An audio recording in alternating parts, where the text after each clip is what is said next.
Hey guys, welcome back to another video. Today's session is dedicated to hamstring prehab and rehab. I received another message about hamstring injuries saying that I injured my hamstring, gave it a rest, returned back to sport, and the injuries come back. This is very common when it comes to hamstrings because they're very niggly injuries and they do go through a lot of motions while we're running and playing, where there's lots of stretch shortening that happens, and that's the reason they get injured if they're not recovered properly or they cannot take that strain. Today's session covers three different components. It's some soft tissue work with a tennis ball and a football, some mobility work, and the latter part is a strength work. So when you combine all three of them, it's like a holistic prehab or a rehab session that you can do to avoid injuries. When I say prehab and rehab, prehab means prehabilitation is to avoid injuries or to avoid getting injured, and rehabilitation is if you've been injured, to rehabilitate that injury so that you don't hurt yourself again in a similar fashion. I hope you like the video. I hope it's beneficial and you find it helpful. For the ones that do struggle with hamstring injuries, feel free to message me with anything that you want me to post, and I'm happy to do it. And I appreciate all of the likes and subscribes I've received so far, and continue to do so. I will see you guys on another video. So we're into the first part of the session, and you can see I'm using a football just like a foam roller. So if you have a foam roller, you can use a foam roller, you can use any ball, it doesn't matter what object you use. The entire point is just to get some facial release and to get some fluid flowing through the muscle. So you've got to find different points that are painful, and you will find there'll be some trigger spots while you roll back and forth, and just try and use the inside and the outside, just moving around. Like you can see, I just move my leg around to find different spots throughout the motion. So you could do this for like 30 seconds on each side. The next is similar, but I'm using a tennis ball, so you can use any ball again, and you need a hard surface under you. So if you do it on a couch, it probably won't work because the couch will give way and there's no real use of the ball under my leg. So you need something that has a hard surface. Again, you see me moving the ball around to find different trigger spots or spots that are painful, and once I find those spots, you've got to straighten your leg and then bend it, and you will find there'll be restricted movement. So if there's restricted movement, you know there's some sort of tightness in that area, and you've got to release it. So keep moving the ball around till you find all those tight spots. You can work anywhere between 2 to 4 minutes, but you got to make sure that you move your leg. There's enough of flexion from your knees, flexion extension from your knees, so you get some movement in and prep yourself for the strength movements and the mobility movements to come in the latter part of the session.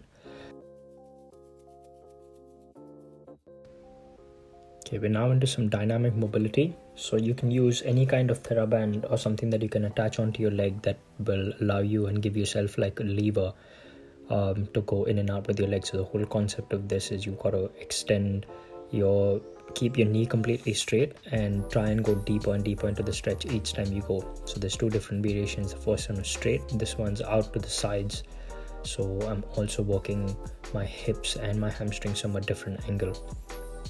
On my left side, you see I do an easier variation where my leg will be folded, my opposite leg is bent. So this one's slightly easier if you have restricted mobility. If my leg's straighter, the non-working leg's straight, it just does get harder. So you can pick and choose what is better for you and what allows you more range of motion. Again, you go about 10 for straight leg and 10 dropping out to the side, or you can pick the numbers that you want for the repetitions. This one's the bridge hamstring walkouts. So you've got to lift your hips up, keep that tension in your abdomen and glutes, and you can see I'm driving my elbows into the ground to have added pressure from my arms as well, so I'm nice and stable with my upper body.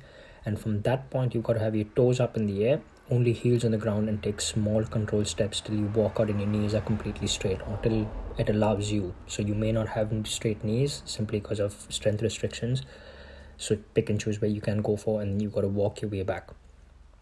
This one's another variation of the bridge. So they're bridge single leg sliders.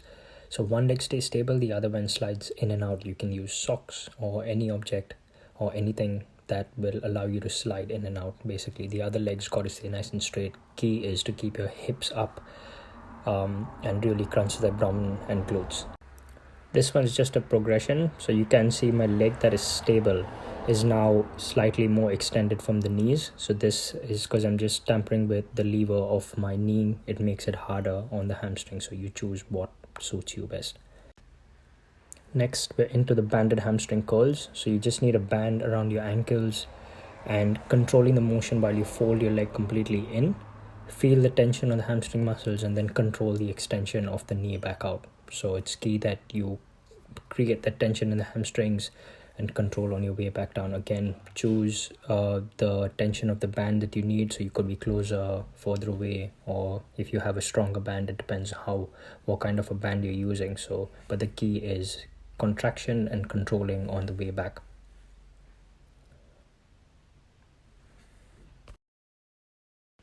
Into the final and the most key exercise as far as prehab and rehab is concerned, has a big eccentric component which I will talk about in another video. It's similar to the hamstring walkouts. You keep your hips and tummy nice and tucked in, nice and strong, and you've got to slide your heels out till you can control as much as you can. So you got to slow the motion down as much as you can, and you will really feel the tension in the hamstrings, and you're working against the length of the muscle. So it's a big injury prevention exercise that I would highly recommend. It could be slightly tough for you if you're just starting off, but eventually over time you will get it.